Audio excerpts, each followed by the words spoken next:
Добрый день, my name is Alexandra Soldatenko, and I am an ASC Downtown Ambassador and an ESL student. Bienvenidos. I am José Kerkeve. I am an executive and team coach and ESL student.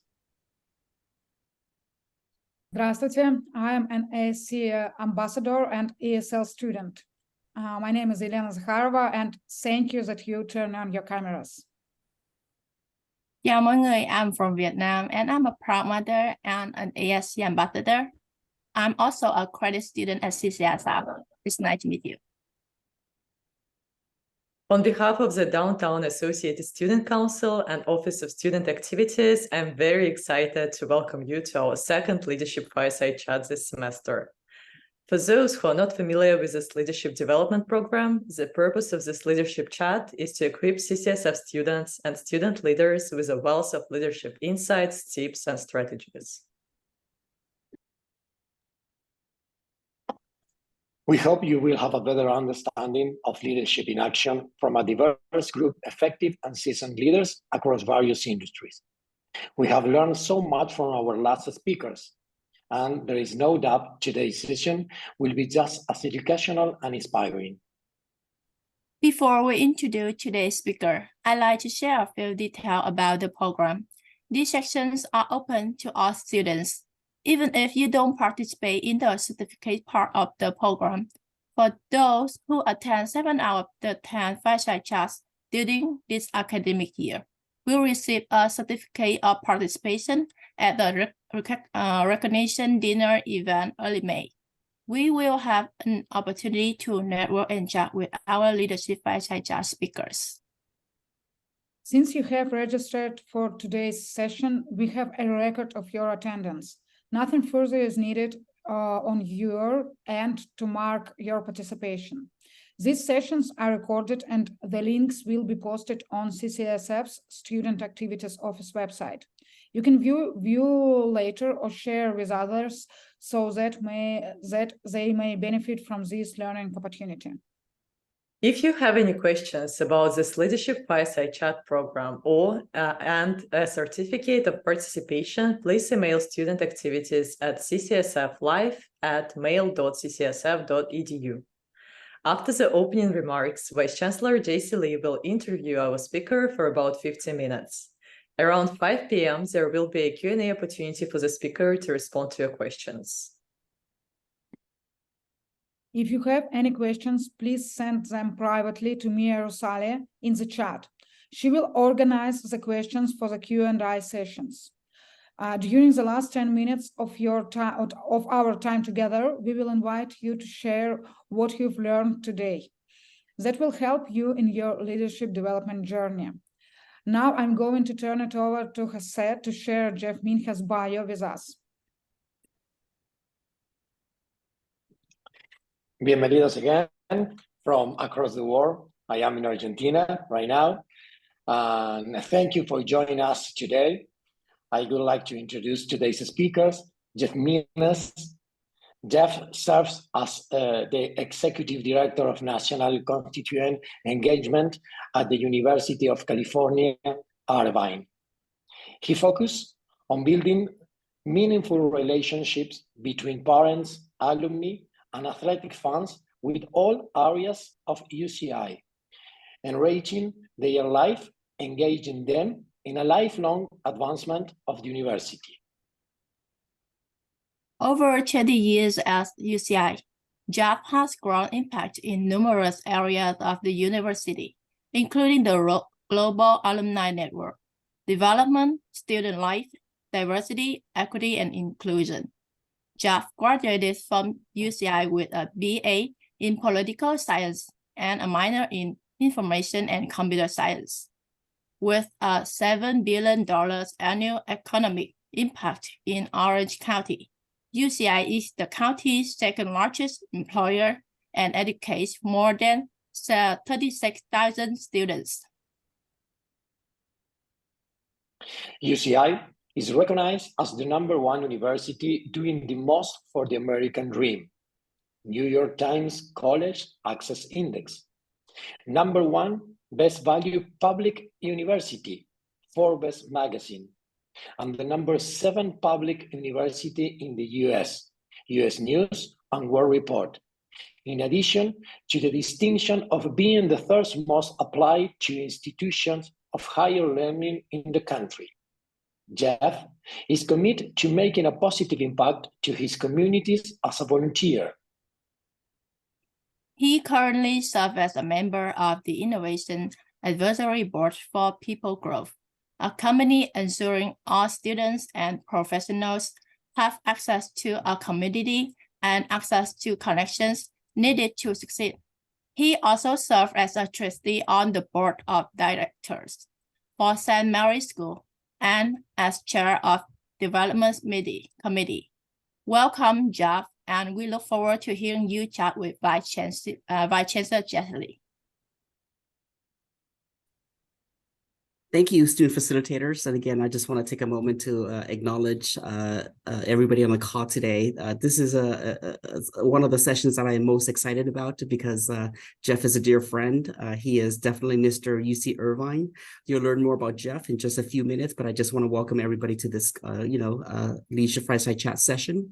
Student facilitators, thank you so much for all that you do to participate and to engage and to really learn the different aspects of leadership. For those who are not in a facilitator role, please, we encourage you to get more involved as well. So again, I want to acknowledge Anne Fontanella for again being such a wonderful teacher and supporting your students in every way. Amy and Mia, thank you for doing all the behind the scenes to get the word out about this amazing leadership development program. Again, students, thank you for joining us today. So my day job is I serve as the interim vice chancellor of academic and institutional affairs. But what I enjoy most is to really work with students directly. And this is one of those programs that, again, is very profound. Again, you heard some of the comments earlier in terms of if you participate in 7 out of 10 sessions, you'll get a certificate of participation. You'll be invited to a leadership reception at the end of the year. And certainly we hope you'll continue to join future Fireside Chat sessions. Today is with Jeff Minhas. You heard his bio. We're going to get to know Jeff. Again, Jeff is just a remarkable, inspirational role model. And again, Jeff, I'll just turn it over to you. Thank you for joining us today. We're just delighted, again, that you're taking this Friday afternoon to be with us. Thank you, Jesse, and everyone. I'm just thrilled to be here, and I want to give a special thanks to all of the student leaders who have put this event on. I understand there's a lot that you have on your plates in life, and taking the time to put these kind of programs on is so meaningful, and I really resonate with that. So thank you for having me. All right, Jeff, I have lots of questions for you. Are you ready? Let's go. All right. So tell us more about your background and what led you to choose UC Irvine for your college education. Yeah, so we'll talk a lot about my career, but also my student life being at the same place at UC Irvine. First, for those of you who don't know, and I was sharing this earlier, Irvine, California is in Orange County, the OC, Southern California, about halfway between Los Angeles and San Diego. And just kind of a bustling city, a bit suburban, but right in the heart of Orange County, which is a coastal county. So Southern California, I'm waving hi to you from about 8 hours away, or in Jose's case, very far away in Argentina. So lovely to be with you all. I was not always here, so I spent the early half of my life on the East Coast of the US, born in New York. Spent time growing up in Pennsylvania, Charlotte, North Carolina, Richmond, Virginia, all of which I loved, and then found a real home out here in Irvine, California. I moved here when I was becoming a senior in high school. So I had kind of left all of my friends, my high school base behind to come out to California, knowing that UC Irvine was the school I wanted to go to for college. So I went through my applications and was fortunate enough to land at UCI as a freshman. And wouldn't you know it, 25 years later, I'm still here. Never would have thought that would happen, but I'll tell you why shortly. So for the folks on the call, Jeff, for 1 year, served as the president of the associate students of UC Irvine. I think at that point in time, was it about 25,000 students, Jeff? Yeah, UC Irvine is a large public research university. Research One University. We're in the top tier of research and teaching. And yes, when I was a student here, starting in 1999, we were about 25,000 students. And, you know, I resonate with the students who are putting this on as associated student body members and leaders. I did that as well. And I was the ASUCI president, as we call it, which was one of the highlights of my student life. Also, one of the most challenging things that I did, and sometimes I was wondering, what did I get myself into? But a lot of times it was, this is an incredible experience, and I am very happy to get some campus spirit, leadership opportunities, and other things developed as a student leader, much like you all. And I highly recommend involvement in student life, whether it's middle school, high school, college, university. There is so much that you can get out of it that you wouldn't necessarily learn in the classroom. And you can find many mentors as well, which I certainly did. People who help guide you throughout the rest of your student days, your career, and your life. Yeah, and Jeff, I can't wait to take more notes in terms of the wisdom and the insights you'll be sharing. So Jeff, this new position is something that you started serving just recently, but previous to this new position, you serve as the executive director of UC Irvine Alumni Association for 9 years. Please tell us more about this position and the importance of alumni development and leveraging your network. Yeah, well, I spent that year when it was actually connected to when I was student body president.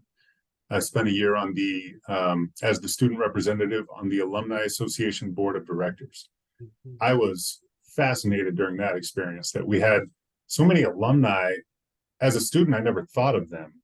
But when I was in that room with alumni business leaders, nonprofit leaders, volunteers, were giving their time, giving their money to help improve the university, and they cared about me as a student. I never really thought that was a thing before that experience when I was a senior as a student. That really opened my eyes to the world of alumni relations. So when I graduated, I applied for a job at the Alumni Association, and I started working there. I had such an incredible experience at UCI as a student. It was transformative. Developed lifelong relationships, friendships, mentorships, and by the way, met my incredible wife, Maggie. So we were students together, as well as spirit leaders, members of the fraternity, sorority leadership community. Just so many things we had in common, and we still have in common today, along with 3 beautiful children. So we're just a big Anteater family. Anteater is our mascot. So I can talk more about that later if you want, but back to the Alumni Association. I worked there for about 18 years, I believe. And yes, as Jesse said, I was executive director for half that time. So I spent the vast majority of my career up until now in that one organization, really working as hard as possible to grow our alumni network's impact, effectiveness, engagement in particular, as we added more and more alumni every year. Because every year at UC Irvine, we graduate between 7,500 and 9,000 alumni, and they add to the ranks. They may move away to different areas of the country and different countries around the world, but we at UCI are very strong on mobilizing the alumni network so that your relationship with UCI or with any university should not end after you graduate, or college for that matter.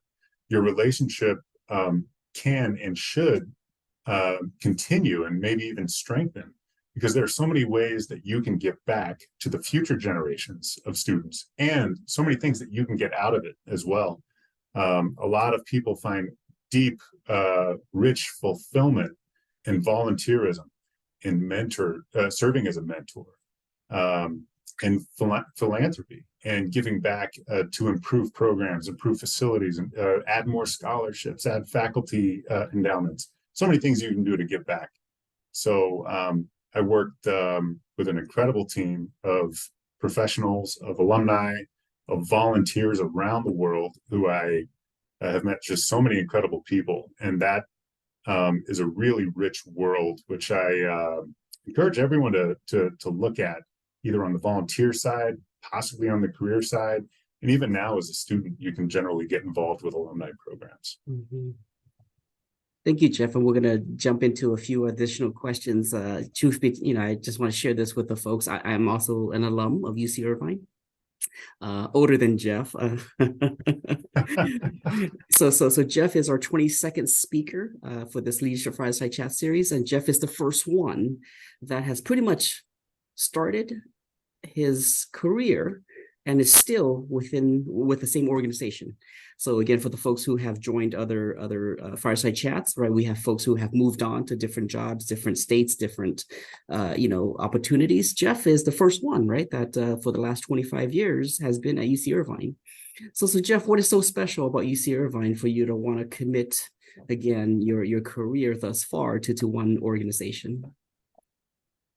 That's very relevant to the fact that my student experience really vastly influenced my professional trajectory. Meaning, like many students coming out of high school and deciding to go to a university or college, didn't know exactly what direction I wanted to go in. I had one idea. I wound up switching my major. I came in computer science, studying that for several years before I changed my major. Once I got involved with student government and campus leadership, to the social sciences. And I was just enamored by all the support that the institution gave me as a student, leadership development opportunities, as I mentioned, mentorship, student leadership positions and organizations, an incredible academic curriculum.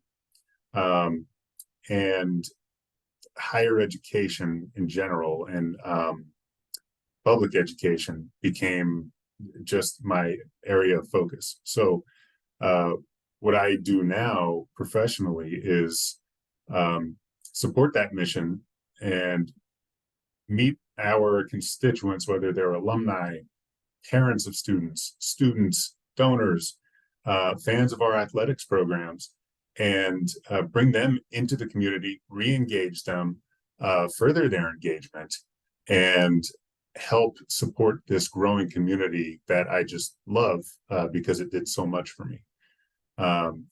So it has also been interesting deciding to maintain my career here. Throughout your professional career, you can generally go where you want. You can pursue jobs at other schools, pursue other industries, whatever it may be. But I've chosen to stay here because it's got my heart. I don't know if I could imagine myself going to another industry or environment just because it's been so rich and rewarding for me here.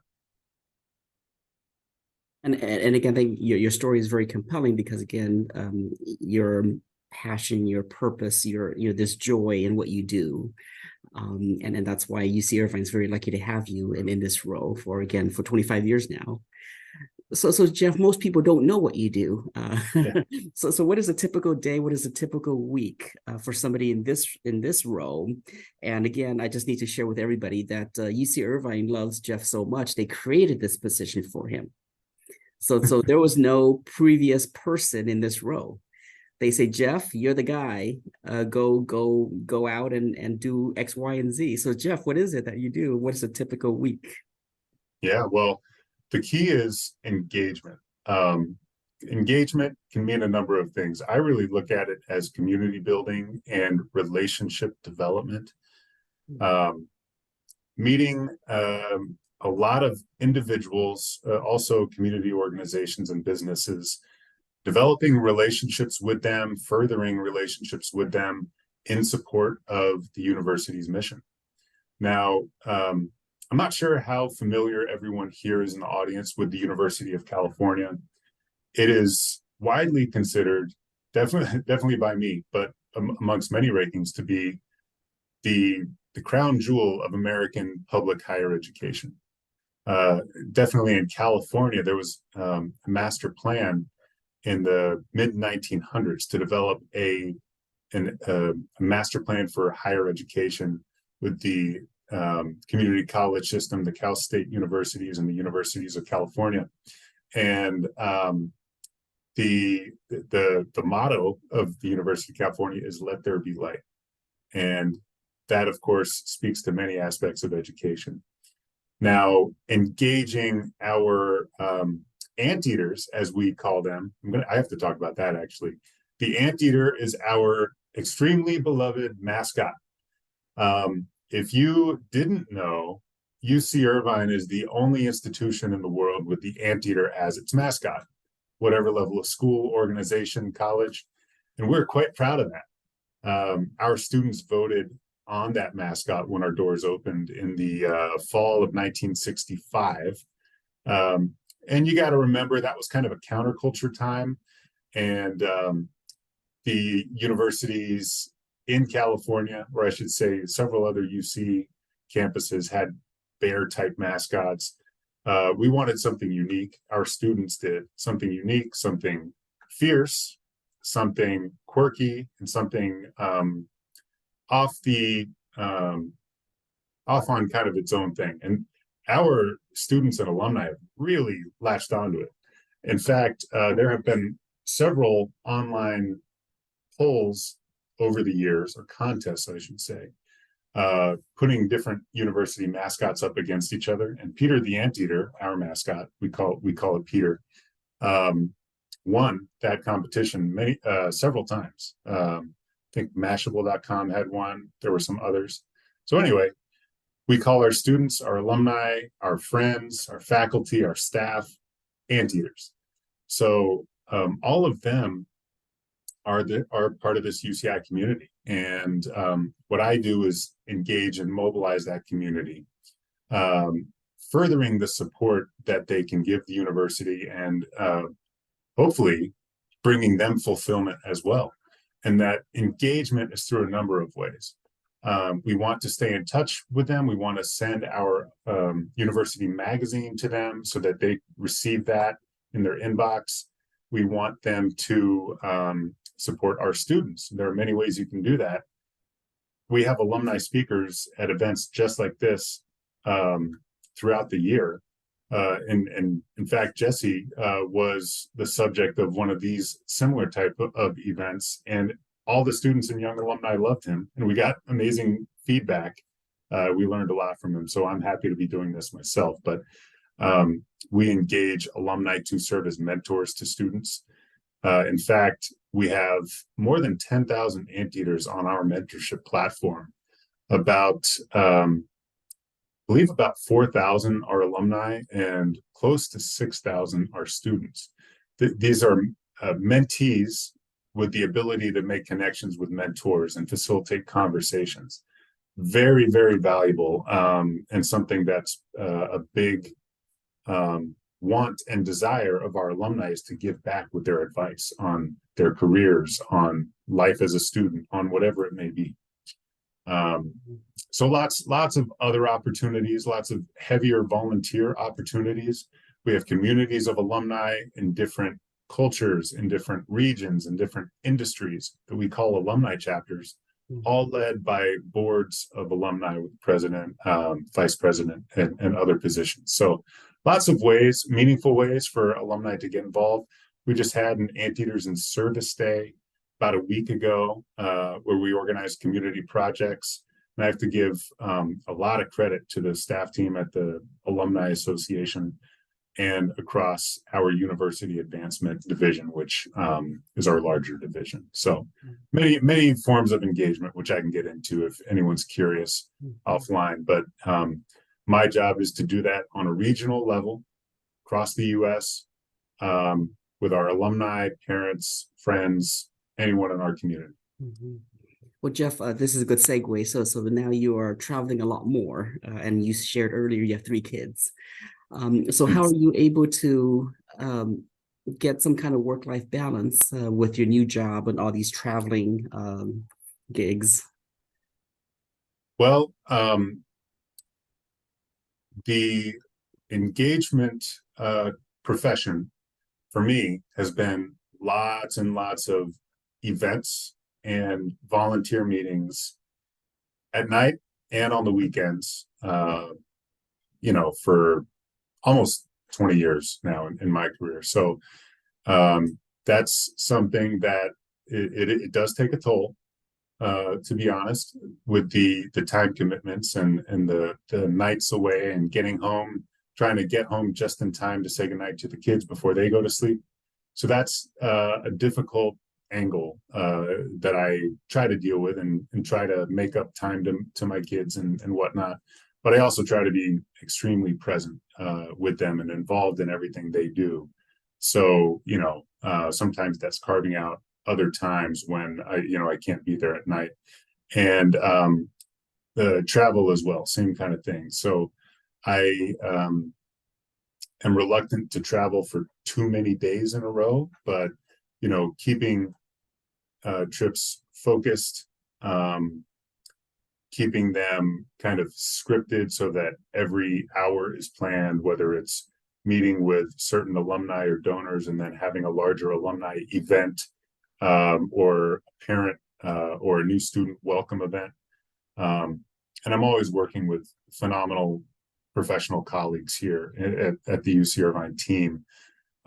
So we generally are very organized when we have to deal with trips, and it takes months and months of planning to define our objectives, implement and plan them, and then realize them.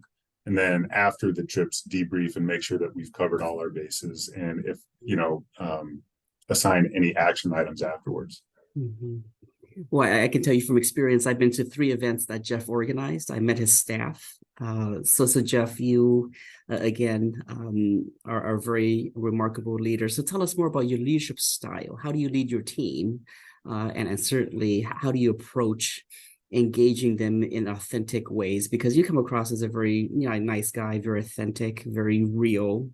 So tell us more about your style. Well, my approach is I try to be a consensus builder. I try to speak in conversations where we can all hopefully arrive at the same conclusions when we are planning or doing strategy. Everything from the micro details of large events to the macro strategies of what we're going to be doing to achieve our overarching multi-year goals.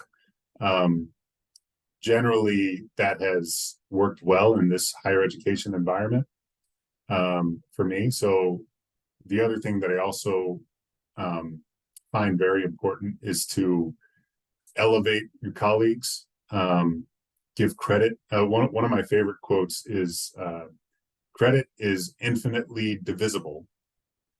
You can always give more credit. And that was actually from Chancellor of UC Riverside, Kim Wilcox, at an event where I heard him speak. And that's just one of those things, spreading positivity, giving credit, and also supporting your colleagues and your teams in everything they do. There are so many things that we all do to work hard together to accomplish our goals. Being positive really makes that possible and gets you a lot farther. What do they say? If you want to go fast, go alone. If you want to go far, go together. That's another just kind of portion of the mentality that I aspire to. I'm going to write that down. Thank you, Jeff. That's a very good one. I was like, that was not mine. I've heard that a million times. I don't know who to credit, unfortunately. No, but that is absolutely true. If you want to go fast, go alone, right? So thank you again. I think it's thank you for stressing the importance of consensus building. So Jeff, say more about that. I think for the folks on the call, I don't know if they know what it means to build consensus. Can you expand on that? Because again, it's easy to say let's come to an agreement, but what does that look like? What does it take? Yeah, well, if you are working in a team and you have certain objectives and you're trying to figure out how to get there, the idea around that is you as an individual, speaking in your shoes, may have a certain idea how to get there, and it may be different for someone else. But as a leader, it's generally, I would say not recommended to say, okay, this is my way or the highway, right? We're going to do it this way because that's how I think. And you all are going to have to change your mentalities and work towards this goal through my strategy. When you talk about consensus building, that involves more discussion. It involves more compromise. It involves more critical thinking and communication skills.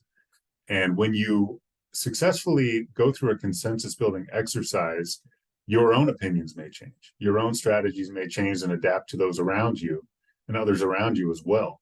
And what that does is get everyone to buy in on that end result strategy or tactic, whatever it may be. What happens then is that everyone is actually behind it because they believe in it. And you can't always arrive at a consensus. It's sometimes too difficult to do, but that is the goal that I would see in a leadership environment where you will get the most, you will find the most success because everyone involved in that process is an actual believer. Perhaps they had the ability to contribute to that strategy, so they feel ownership, and that feeling of ownership will it will return more investment on their behalf, focus, hard work, whatever it may be. So that's a leadership lesson I learned from mentors, from others who I've heard present, and that's gone well in my experience. So Jeff, let's dig deeper in terms of the importance of mentoring. So say more about why our students and as student leaders should have not just one mentor, but several mentors. So say more about that. Right. Well, it is empirically supported that academic and professional outcomes improve when students and professionals have mentors. Meaning that research studies have shown that mentorship is generally regarded as a very positive word from any realm that I've been in. The great thing about higher education is you're in an environment where there are so many potential great mentors for you. If you go to your faculty office hours, those are folks who are invested in you as a student. They will be invested in you after you're their student, hopefully, and can continue to hopefully share in your successes, but also lift you up along the way. As I mentioned before, the alumni who I deal with on a day-to-day basis in our UC Irvine community are very willing and very excited to mentor. What that means is you're investing your time, you're investing your expertise, and you're passing that on by way of advice, by way of simply answering questions. Mentorship can be done in an environment like this, a virtual setting. It can be done one-on-one. It can be done over coffee. It can be done over the phone. And no matter where you are, if you have a support network like this, you'll be able to find a mentor, hopefully. And so I can just speak to making that possible, giving those mentors, putting them out and making them available to students and young alumni.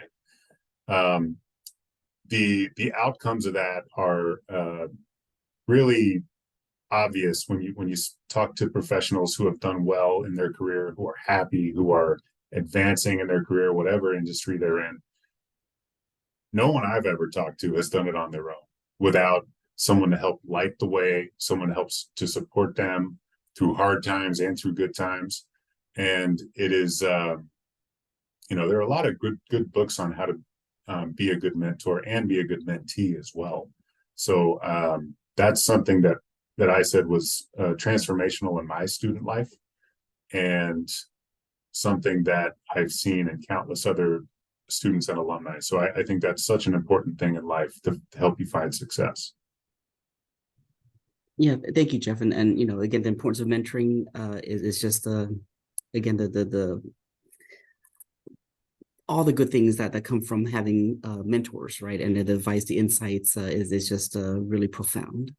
So Jeff, in terms of you know, you are now in year 25, right, of your professional career, and you've been very successful. You moved up, and certainly looking back at your career, what is something you wish you had known earlier in your career that would have helped you as a leader? Yeah. Earlier in my career, and by the way, I've been at UC Irvine for 25 years. I'm cheating a little bit because I was a student for the first 5. But in my defense, I was always working on campus. So my part-time career and full-time has been 25. Mm-hmm. Anyway, back to that. Earlier in my career, a lot of, I've seen different alumni do it in different ways. I think I was in my first position for too long, and then I didn't realize that I really needed to embrace, kind of get outside of my comfort zone, I guess is the way I would say that, in order to begin to advance and catch up, which worked out fine. But after, let's see, in my first position, I was in it for about 6 years, which I do not recommend for someone to be in, you know, try out your first position and stay there. You can be in the same organization. In my experience, that has been great.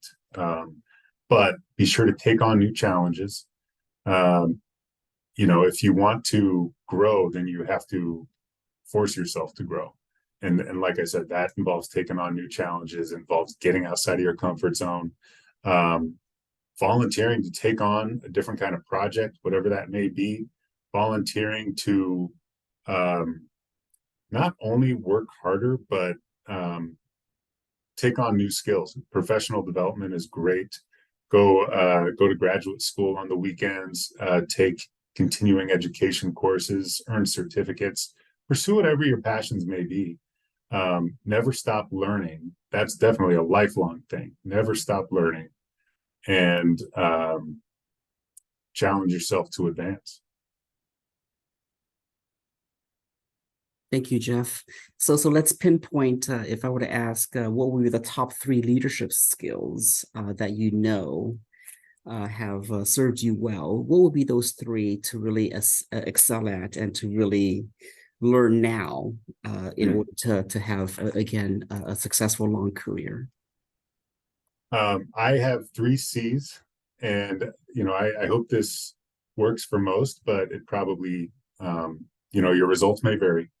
But mine are communication, confidence, and commitment. Communication is critical no matter what industry you're in. Interpersonal relationships is a huge part of my job and my industry. But no matter what it is, you're going to need to clearly and confidently communicate with your colleagues, your constituents, your customers, your friends, your family, everyone in life. And being able to concisely, effectively deliver your message, the more powerful and confident you come through when you do that, generally people think, oh, you know, you may know what you're talking about, or, you know, that's a good point, or this person believes in what they're doing. That's something I want to learn more about and get on board. And that I use every day when dealing with UC Irvine constituents. I speak from my commitment to the university, and others see that and we're like, wow, this guy really loves this place and has gotten a lot out of it. maybe I should get on board that train too. So then they want to learn more. So all three of those are related. But if you can use them effectively, those will take you a long way. Communication, confidence, and commitment. So that's I echo that. And again, thank you for stressing those three. So on the flip side, what three mistakes should students and student leaders avoid doing that again would have a different effect as they try to develop their leadership skills? So again, what are the three things they shouldn't be doing? Yeah. So I alluded to it earlier, but something you shouldn't do is stop learning. Continue that. Continue to learn and challenge yourself for the rest of your life, whether to pick up something new. Investing in relationships, as I said, on the strong side is very important. So don't isolate yourself. If you are prone to maybe moving around to pursue your career, moving away from family, friends, you're going to have to counteract that by making new friends and building a new network. So I guess that speaks to don't be antisocial because social relationships can help you in every aspect of life. And I know sometimes for introverts, that's very difficult, but perhaps challenge yourself to go to networking events, put yourself out there.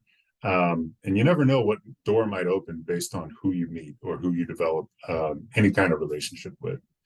And then a third one is don't sell yourself short.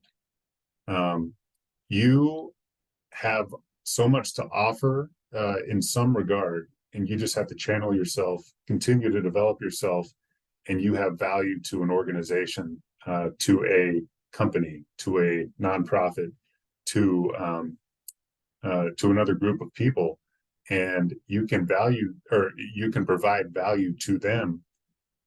Have the confidence in yourself that you can, and like I said, continue to refine yourself. But I would just kind of summarize that and say, you need to have belief in what you can bring, and just don't sell yourself short on that.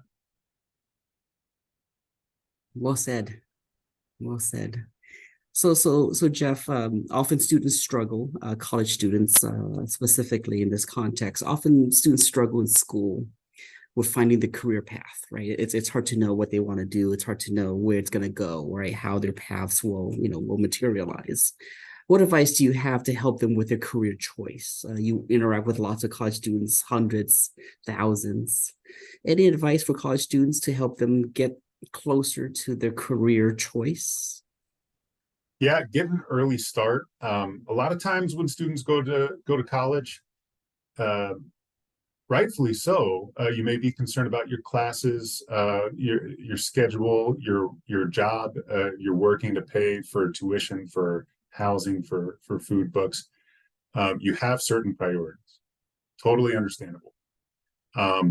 Try to think outside of that box as often and as early as you can. Am I on the right track? Am I studying what I want to be studying?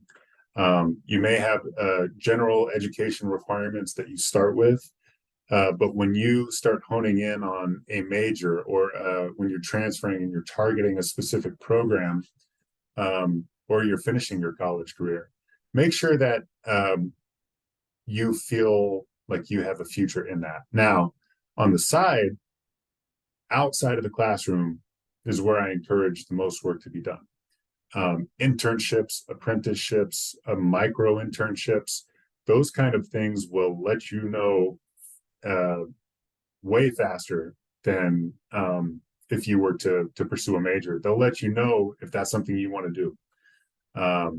And really, other good advice that I've heard is if you're going to fail or stumble, do it quickly. You know, if you're in a career or a first job you don't like, get out of there and find something different, whatever it may be. Just don't delay if you think you're on the wrong track. The other thing, we already talked about it several times, but there are people available to you who will help you as a mentor, who will share advice and help guide you. So get outside of the classroom and get that work experience find a mentor, and that will really help light the way for you so that you make sure you go somewhere that's going to be fulfilling to you. Thank you for sharing that, Jeff. In terms of it's hard, right? To sort of decide. It's hard to face adversity. Any advice on overcoming adversity in terms of how do you pick yourself back up? You're right. Never stop learning. Don't quit on yourself, right? But what other advice in terms of, again, some of our students, are first to go to college, right? Some have some very interesting backgrounds, right, in terms of how they have overcome adversities, and again, it's a fortitude, and students have demonstrated grit. What would you say to students who are facing adversity, who are still dealing with a lot of these challenges still? Yeah, well, first of all, acknowledge every single person in the world faces adversity at some point, many times. So you're not alone. Everyone has challenges, and hopefully you can find a support network in terms of resources to help you get through it. And generally, I find that there are so many people in the world who are there to help. Incredible nonprofit organizations, government programs, friends, teachers. Everyone here is in an academic institution who is designed to push you forward in life and to help lift you up and give you a springboard to success. And take advantage of that. You're in a phenomenal place. There are administrators, faculty, and many more resource centers at most colleges and universities who are there to do that, to help you overcome adversity, whatever it may be. At UC Irvine, we have an amazing counseling center, division of career pathways, campus assault and resource education center.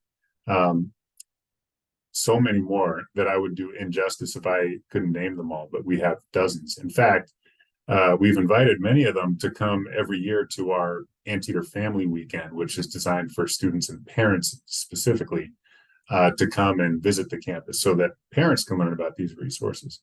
And taking it out a little more broadly away from education, I think just, it's hard in the moment to realize that adversity is always going to be there, and everyone has to deal with it, and everyone in their own way to varying degrees of adversity.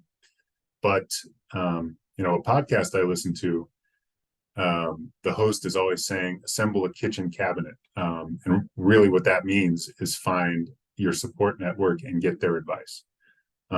Oftentimes, if we internalize adversity and only try to take it on ourselves, and by the way, that's something I have a bad tendency to do and try to grow out of that, then that it's so much harder to solve a challenge, to overcome something, if you don't have people helping to push you out of it. So assemble a kitchen cabinet. I'd pass that on from Scott Galloway. Well said. I love that. I just wrote that down. Thank you. So I have 8 more minutes with Jeff. I have 2 or 3 more questions. Students on the call, if you have questions, please type it in the chat. Please share them with Mia, and you will have a chance to ask Jeff some questions in just a few minutes. So Jeff, we're down to 2, 3 other questions. In terms of a favorite leadership book, you just talked about the podcast, anything that you would like to share in terms of, hey, you might want to read this, learn this, listen to this, anything that you think would be good practical starting point for students to learn more about being a leader? Yeah. The book that I am the most tied to is, and I don't know if this would be another question, but I really want to mention it. It's my dad's memoir. He was just published this year, and he took an enormous leap of faith when he was younger, about 22, when he immigrated to the US from India. And his life is a lesson, as far as I'm concerned, a lesson in leadership, leadership by example. he demonstrated tremendous courage in doing what he did, being the first in his family to essentially leave his home country in pursuit of his dreams. I am here as a result of that, myself and my brother, and my family and my group and my kids. His story is called "The Power of an Atlas: An Immigrant's Tale." That's his book, and it's been such a gift to me and my family. He's in his 80s now, and his life story is as my original mentor, I've learned so much from him in so many ways, and that's a very personal answer, personal connection. But if you resonate with the challenges and the successes of an immigrant's life, or as a second or first generation family, that's phenomenal. I'm happy to share the link. But the podcast I referenced earlier on the other side is a business and technology insights podcast called the Prof G Pod. It is a little crude at times, but it is incredibly insightful when it comes to the markets, when it comes to business insights, leadership across industry, and is very motivating for someone who is looking for business acumen, success, is an entrepreneur, or is motivated to continue to climb and maybe start your own business. Highly recommend. Mm-hmm. Well, thank you, Jeff. We yes, please share with us the link, because your father's a true inspiration, and I'm glad that he's able to publish a memoir. So Jeff, two last questions, and of course, selfishly, I am a proud UCI alum. What do you see UC Irvine in 10 years? Yeah, so at UC Irvine, we are working to impact the world, our local community, in so many positive ways. We're not just teaching our students, but we are furthering life-changing research in health and in sciences as well. We've been greatly expanding our health enterprise. There's a great need here in Orange County. We're even in the process of building a second UC Irvine medical center and hospital to serve our community. As a public research university, I would say we have a markedly different mission than many private universities, in that we are here to primarily serve California, but also the world. And I think we are working to expand our student seats. There's such a demand for higher education, especially in California with our enormous population, that we and the other UCs are working to expand and doing everything we need to do to do that. And a lot of that involves generating more support from our community. And that's part of what I do as well. And building a more cohesive, more engaged, more philanthropic community. And that's really important to accomplish our goal. But UCI, we are 59 years young, as I like to say. We've come a long way in that much time, in that little time. And we're a sprawling, beautiful campus, about 1,500 acres, developed in an incredible area. And we have advantages based on our region, the local business hubs, the proximity to Los Angeles and San Diego. So we're going to continue to expand in all areas of reach and continue to make that world-changing research that we are very strong in. Well, thank you, Jeff. There's no doubt you will contribute to that effort in the broadest sense of that vision. So, Jeff, one last question. What do you want your legacy to be? You've done a lot, and you have a lot more to go. What do you Well, want your legacy to be? I want to do my parents proud, which is partially the link I just shared in the chat is my dad's book. And I'm very conscious of everyone who came before me in my family, everyone who came before me at UC Irvine, everyone who helped make this incredible country and incredible, civilization that we have. We live in an incredible time. This is the best time to be alive ever, you could say, with pretty good certainty. And hopefully the future continues on that trajectory. If I can contribute in some small way, the betterment of my communities, UC Irvine is one of those. I think it's important to immerse yourself in communities. I have others, but if I can impact them all in a positive way, that would be enriching and fulfilling to me. Another one of my favorite quotes that kind of steers how I spend my time in these communities is from Muhammad Ali. Service to others is the rent you pay for your time here on earth. So keep that service thing in mind. I found some of the most fulfilling parts of my life have come from volunteerism and being involved in your local community, being involved with your kids' organizations, with your school, with your university, with local nonprofits doing work for those who are less privileged than you. That service is going to be very fulfilling. You have to dedicate time and effort, but that has done a lot for me in my life. It also helps your perspective as far as I'm concerned. So my legacy is professionally and personally the growth and strengthening of the UC Irvine Global Alumni Network. I've got another half of my career in front of me. I don't know exactly what the legacy of that will be, but if it continues to be that same work, great. But it's also making my parents proud and leaving my children with better opportunities in front of them. Well, Jeff, thank you so much. Again, I could keep asking you questions, but we want to definitely shift to the next segment, which is for the audience, the students to ask you questions. Again, Jeff, it's been a delightful opportunity to just learn from you.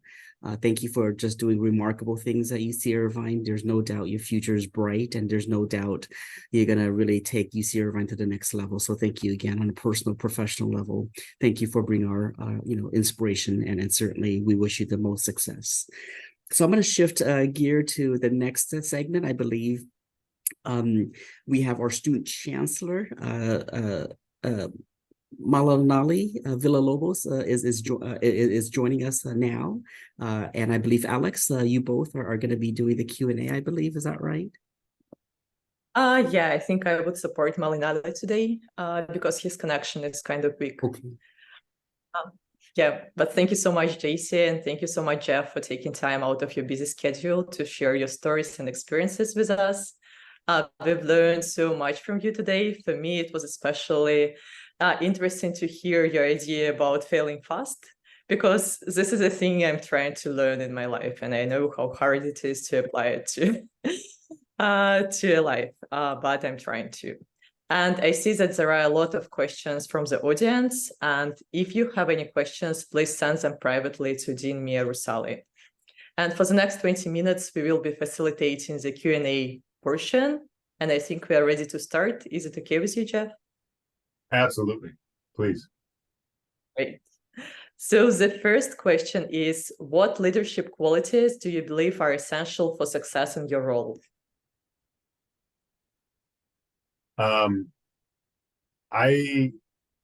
The three C's that I mentioned earlier, communication, confidence, and commitment. I don't know how applicable they are to the rest of the world, but definitely in my role, they are. You have to be committed to your team, committed to your cause, committed to your mission. And if you have those, that makes you an authentic leader.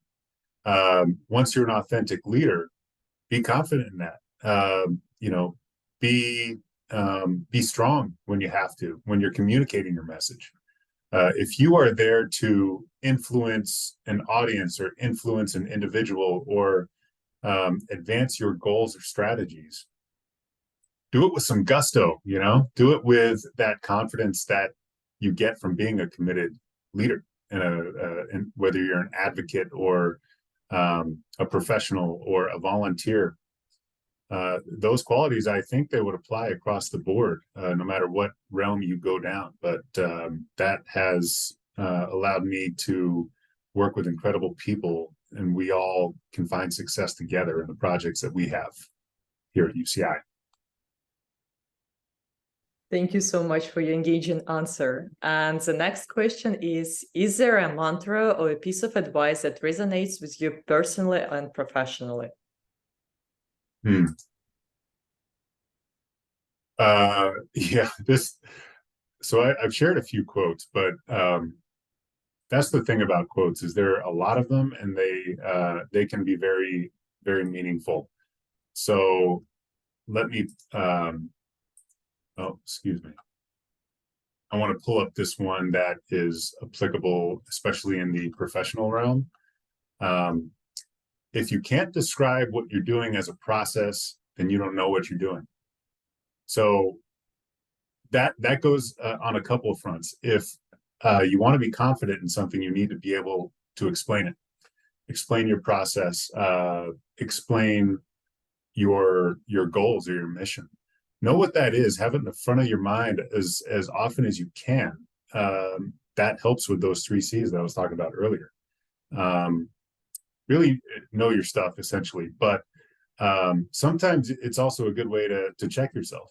If you're working on something that's overly complicated, you don't know if it's going to provide the solution you're looking for, or if you're going down a long road and maybe you're missing deadlines or it's taking too long, then maybe you're doing it the wrong way, and you need to kind of pull it back out and reassess. So that's just kind of a bit of professional advice that I would also relay. I do have a source for that quote. That's W. Edwards Deming. Thank you so much for this piece of advice. I think it's really important. And now I will turn it over to Lina to continue the section. Thank you, Alex. Yes, next question is, how do you foster a sense of community and belonging among alumni, especially in a virtual or remote environment? Great question. So engagement is the key word to my profession. And that is really the art of, in my opinion, the art of fostering community. Now, fostering community really boils down to a two-way street, meaning it's not something where you can just give from your organization and expect people to be engaged. We've found that the best way to engage people is to give them opportunities to do something. Volunteer roles, the ability to take the reins on a project or an alumni chapter, for example, or host others in their communities to come together for, perhaps it's a new student welcome reception, which we have done with a number of incredible parents over every summer. Perhaps it is mentorship, like we were talking about earlier. But engagement is building the community, and building a community requires investment on both sides, I would say. Now, the second part of your question, doing it in a virtual environment, very interesting, because as we all know, once the pandemic hit, things changed.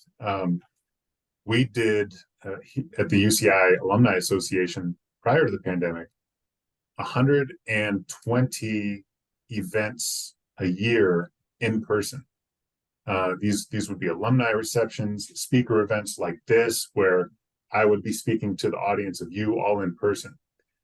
We found it didn't really have to be that way, out of necessity. We wanted to continue to foster engagement throughout the pandemic.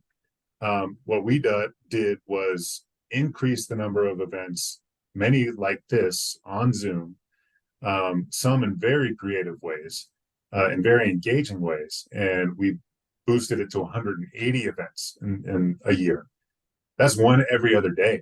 It takes much less toll on a team, whether it's the staff or the volunteers like you who are putting an event like this on. Costs a lot less in terms of budgetary resources to rent a facility, to have provide food, whatever it may be. But then you also need to include a wide variety of content. One career speaker like this may not be interested at all in someone like me, but has had interest in your previous leadership fireside chats because you've had incredible diversity of guest speakers.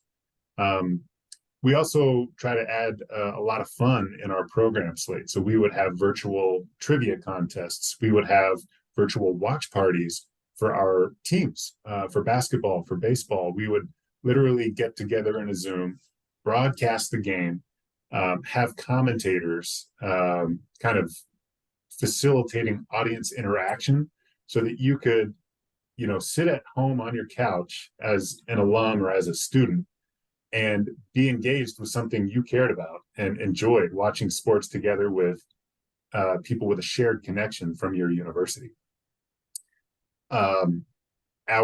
We empowered our volunteers also.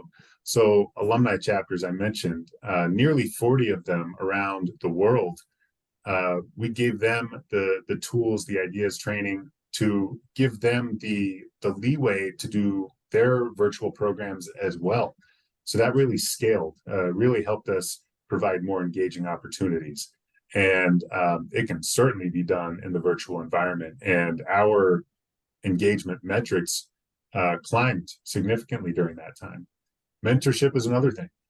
You can have a mentor conversation over Zoom, and we just used technology, a platform called People Grove, which helps us connect mentees and mentors on a website, and it can facilitate conversations just like this, but one-on-one. So many things you can do now that were not possible because of either technology or the lack of imagination that we had prior to the pandemic. So necessity is the mother of all inventions, and here we are getting together across the world on a Friday evening. And so it's allowed us to all meet each other. So I'm very thankful to have met you and do this just by a virtual engagement, to your point. Thank you, Jeff. It's so inspiring that you was so creative. And next question, what legacy or impact do you hope to leave on US Irvine's alumni relations, and how do you measure the long-term success of your efforts? Yeah, so years ago, it was very hard to measure the success of our efforts. We have an amazing team here of other people just like me who dedicated themselves to put together a metrics program that allowed us to quantify everything we did and do it in a creative way to give us more insights into our alumni body and audience. So what does that mean? We looked at every engagement touch point that we had, whether it was we noticed that an alum updated their contact information with us because they signed up for our UC Irvine magazine, or they RSVP'd for a virtual event, or they attended an event in person, or they volunteered to be on a chapter or leadership board, or they made a gift, or they made a bigger gift, or they joined as a member of the Alumni Association, or they bought tickets to an arts performance on campus or a basketball game. We quantify all of those touch points in our system. We assign weights to them to know who's less engaged and who's more engaged. And overall, that allows us to see how many of our alumni are engaged, how many newly engaged over the past year, how many do we need to engage over the next year, and then towards the end of our larger campaign goals. So that's just great practice in business. We were able to build our own system at UC Irvine and higher ed. As it happens, our colleagues across the higher ed system came up with a very similar system around the same time. We did it independently, and we deployed ours first, but now many others are using the same kind of system. So measuring that is important to know if what you're doing is resonating, if it's successful. At the very basic level, if you do an event or a creative event, you're trying something new, like say you wanted to do a virtual trivia night, and your goal was to have 25 people attend and participate, but only 5 attended.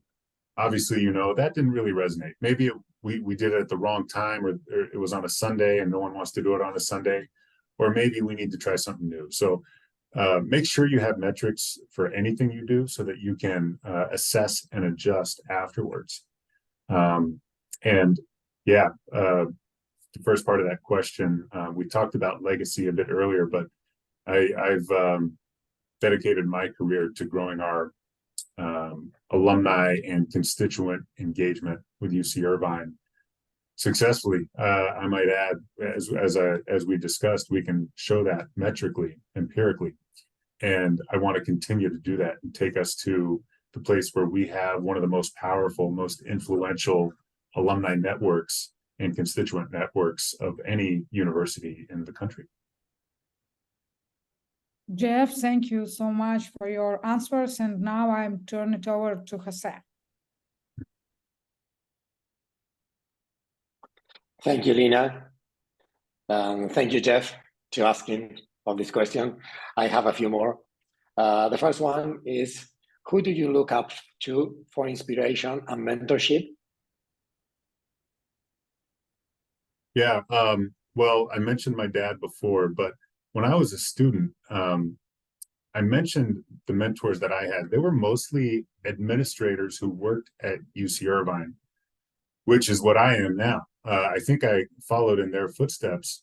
They were professionals, adults to me at the time as a young adult, who cared about me, who said, here, we have this organization, we have this orientation program for new UC Irvine students.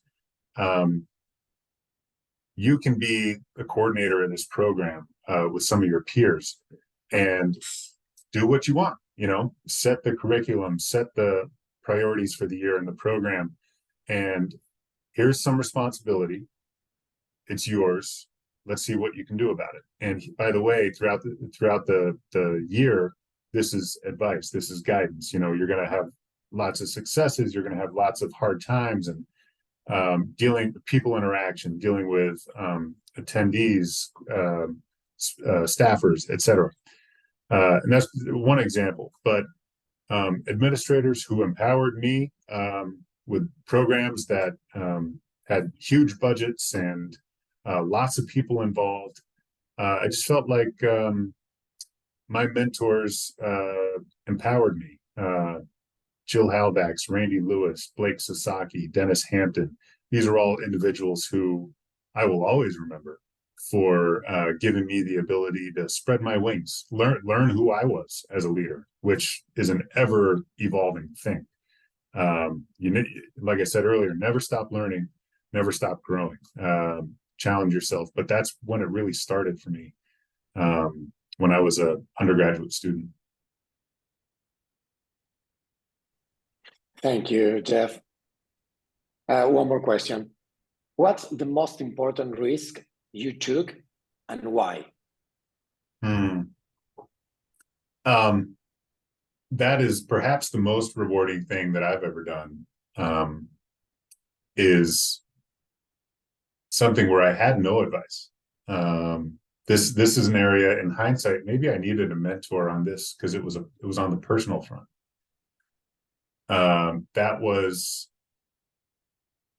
committing to and deciding quickly that I wanted to be life partners with my wife now, Maggie, who I mentioned we met as students, moved in together shortly after we graduated, and I just knew that I wanted to build a life and be with her forever.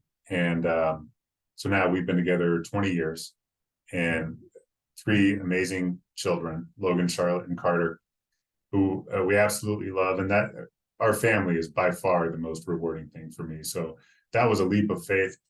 the reason I had no mentorship is because none of my friends were married. None of my friends had kids. We just did it right after graduation. And that was a bit of a leap of faith. I just knew like this was my best future is to be together. And even when we had children, none of my friends had kids. So I was like, I don't know what I'm getting into, but we'll figure it out. And we did. And we're all the better for it. So that's a personal note, but that's life, right? You're personal, professional, sometimes it blends, but you're going to face the same challenges on both sides. And sometimes if you know, you know.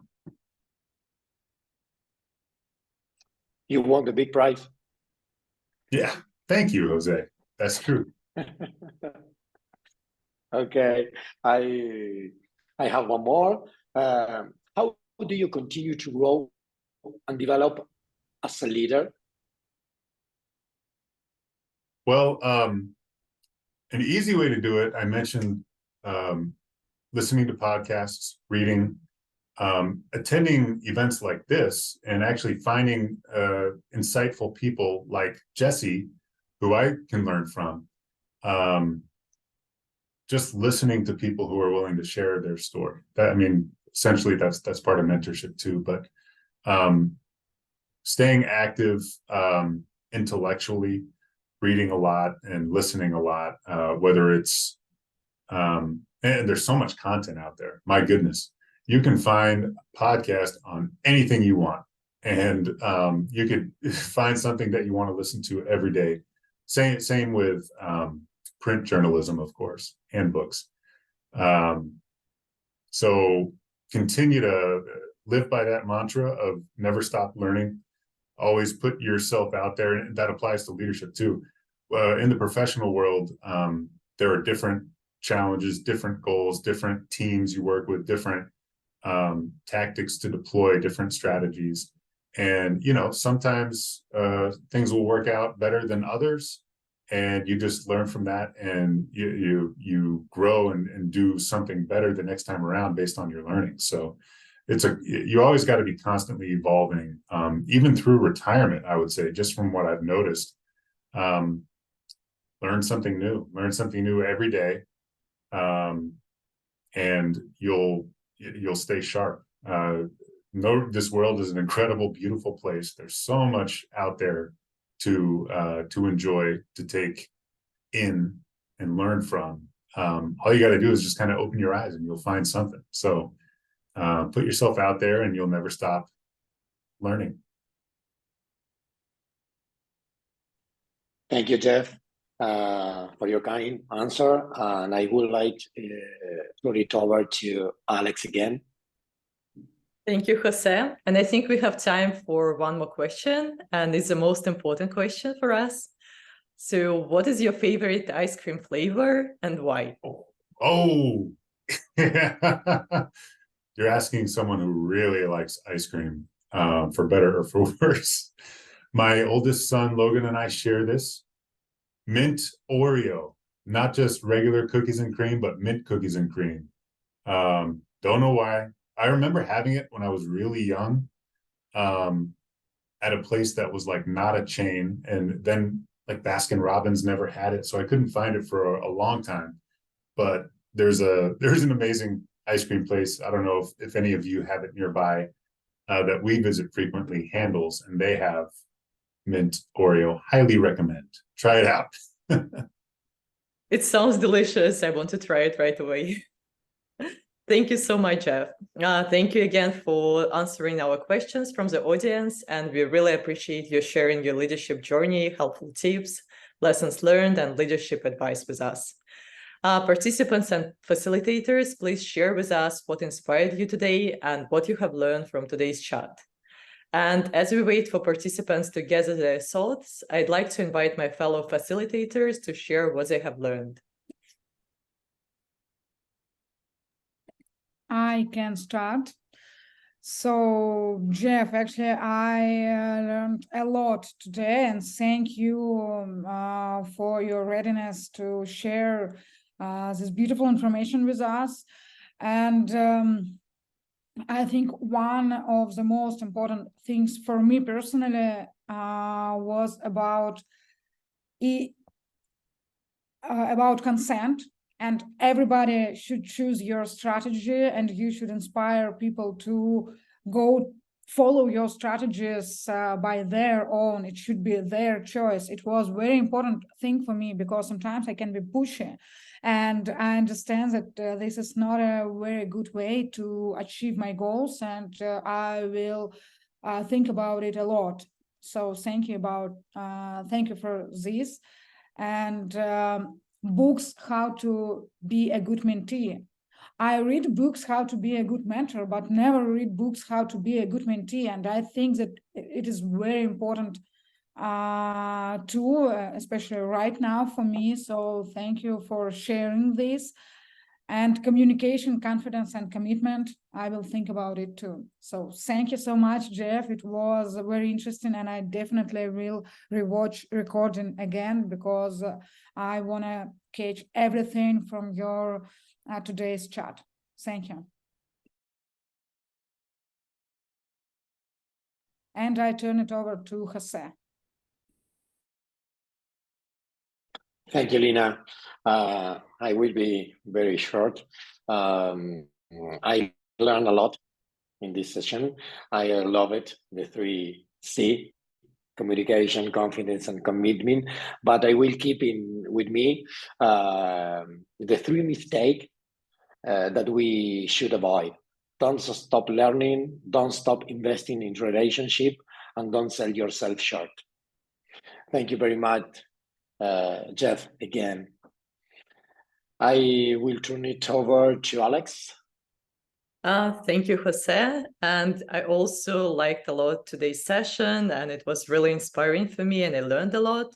But one of the things I will take with me is about communication with people, because sometimes I tend to isolate myself. And when you said that we shouldn't do that, and we never know which opportunity would arise if we just talk to people and share our challenges or our thoughts with them. Yeah, I think it was really great for me to hear that. Thank you for so much for the thought. And if someone likes to share their takeaways, please just raise your virtual hand and we will call on you.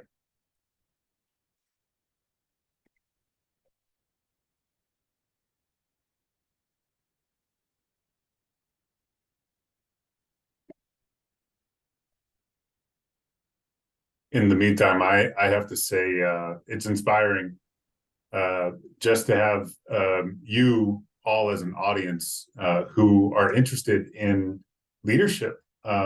You've probably attended multiple iterations of this event, which I think is just a great thing that you do. And the fact that you are interested in your own growth, you're interested in lessons from others.